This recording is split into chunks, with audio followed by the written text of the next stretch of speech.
हमारे साथ पूर्व सेनाध्यक्ष जनरल विक्रम सिंह भी मौजूद हैं। जनरल साहब, गुड आफ्टरनून।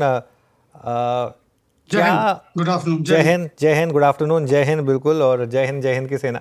तो अब ये बताइए कि जो पिछले 2 दिनों में हुआ है और जो जिस तरीके से अब सिचुएशन बैठ रही है, आपका अनुभव क्या कहता है? अब यहाँ से किस तरीके से हम आगे बढ़े?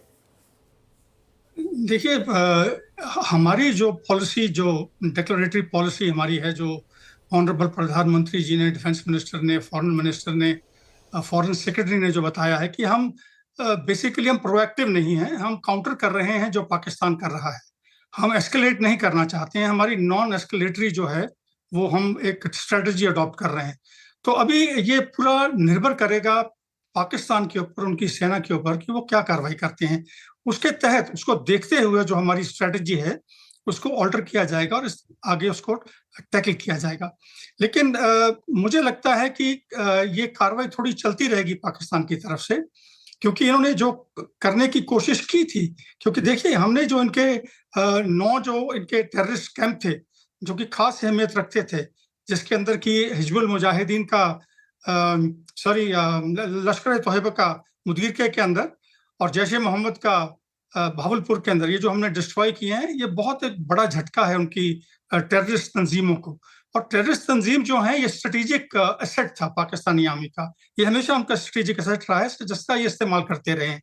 तो मुझे लगता है कि क्योंकि इन्होंने मार खाई है उस लेवल के ऊपर, एसिमेट्रिक वॉरफेयर लेवल के ऊपर, जो टेररिस्ट ग्रुप को हमने न्यूट्रलाइज किया है, उनको दोबारा रिवाइव करने के लिए ये थोड़ी कार्रवाई करते रहेंगे। ये थोड़ी दिन और चलेगा मुझे लगता है, और डिपेंड करता है कि किस प्रकार से आगे कार्रवाई होती है। हमारी कार्रवाई निर्भर करेगी उनकी कार्रवाई के ऊपर। हम इस टाइम रिएक्ट कर रहे हैं, लेकिन मैं एक ये भी सुझाव देना चाहूंगा आपके इस चैनल के माध्यम से कि कुछ वक्त आना चाहिए जिसके तहत हमें फिर जो हमारा अभी डिफेंसिव एक किस्म का पोस्चर है, जहां हम सिर्फ रिएक्ट कर रहे हैं, हमें अपना थ्रेशहोल्ड हमें डिक्लेयर करना पड़ेगा और पाकिस्तान को बताना पड़ेगा। क्योंकि देखिए मैं जनरल साहब हेलो, उसी चीज पे आ रहा था। मैं जनरल साहब उसी चीज पे आ रहा था, वही प्रश्न मैं आपसे पूछना चाह रहा था।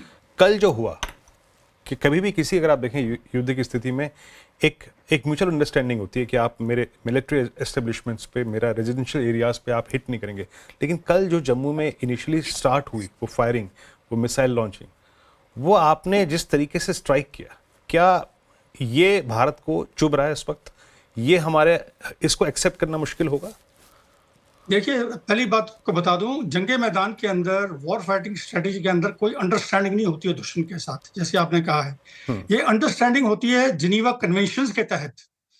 जिनीवा कन्वेंशंस कहती हैं कि किसी भी सेना को सिविलियन टारगेट्स को अटैक नहीं करना चाहिए, वहां पे नहीं जाना चाहिए। पाकिस्तान ने इसको वायलेट किया है, ये जिनीवा कन्वेंशन के तहत है। कभी भी कोई भी सेना के दूसरी सेना के साथ नहीं करती कि हम ऐसे करेंगे, नहीं। तो पहली बात तो यह है, जो उन्होंने कार्रवाई कल की थी, हमने बड़े मुफीद, बड़े बेहतरीन तरीके से उसको हमने न्यूट्रलाइज किया है। 15 जगह के ऊपर जो उनकी मिसाइल्स आई, जो उनके ड्रोन्स आए, जो उनकी हॉवरिंग म्यूनिशंस थी, वो सबको हमने डिस्ट्रॉय कर दिया है, उनको नाकाम हमने किया है। और हमें इसकी ज्यादा परवाह नहीं करनी चाहिए, ये चीजें चलती रहेंगी और हमें सिर्फ गार्ड पे रहना है, हर कार्रवाई करते रहना है। हाँ, हमें जो हमारे जो स्टेट्स के अंदर हमने सिविल डिफेंस की जो स्कीम्स हैं, उनके ऊपर नजर अभी देनी है, क्योंकि वो कोशिश करेंगे। आपने देखा सांबा के अंदर उन्होंने इन्फिल्ट्रेशन करने की कोशिश की, और भी कई जगह के ऊपर ये करेंगे। यहाँ पे कई स्टेट्स हैं जहाँ पे उनके जो स्पाइज हैं वो पकड़े गए हैं, उनके जो एजेंट पकड़े गए हैं। तो उनको नाकाम करने के लिए, उनकी जो गतिविधियां हैं उनको नाकाम करने के लिए हमें जो सिविल डिफेंस, जो हमारी प्लान्स हैं, उनको अच्छे तरीके से करना पड़ेगा, जिसके अंदर शामिल हो जाता है हमारे होम गार्ड्स, हमारी पुलिस फोर्सेस जो हैं हर स्टेट की, सीआरपीएफ, बीएसएफ, बाकी पैरामिलिट्री फोर्सेस जितनी हैं, सेंट्रल पुलिस फोर्सेस, ये सब इसमें शामिल हो जाती हैं। जो हमारे हॉस्पिटल्स हैं वो शामिल हो जाते हैं। कम्युनिटी लेवल के ऊपर हमें सोचना पड़ेगा कि हमने क्या कार्रवाई करनी है, ताकि जितनी कम्युनिटीज हैं, जितने हमारे लोग हैं, ये इकट्ठे होकर कार्रवाई करें देश की हित के लिए, देश के हमारे नेशनल इंटरेस्ट के हित के अंदर। बिल्कुल। जनरल विक्रम सिंह जी, जय हिंद, जय भारत। परसों आपसे बात भी हो रही थी सर, लेकिन उसी इर्द गिर्द मेरा एक और सवाल है। हालांकि हम मुंहतोड़ जवाब दे रहे हैं पाकिस्तान को और हथियार बेड़े पे हम मजबूत भी हैं, लेकिन जिस तरीके से चीन और तुर्की से पाकिस्तान को समर्थन मिल रहा है, बयान आ रहे हैं, ऐसे में कैसे देख रहे हैं आप सर पाकिस्तान के लिए, पाकिस्तान के पाकिस्तान की तरफ से कैसे रिटेलिएशन हो सकता है और हथियार बेड़े पर हम कितने मजबूत हैं? ये आप बड़ा अच्छा प्रश्न आपने मुझे पूछा है। देखिए, जो एक वॉर फाइटिंग एंड्योरेंस था पाकिस्तान का, ये हमने इसको असेस किया था कि 4 दिन का मैक्सिमम होगा, 4-5 दिन का।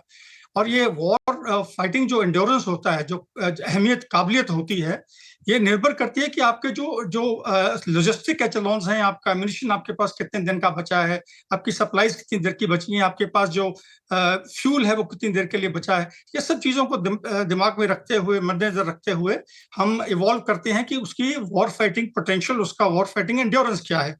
ये 4 दिन का था।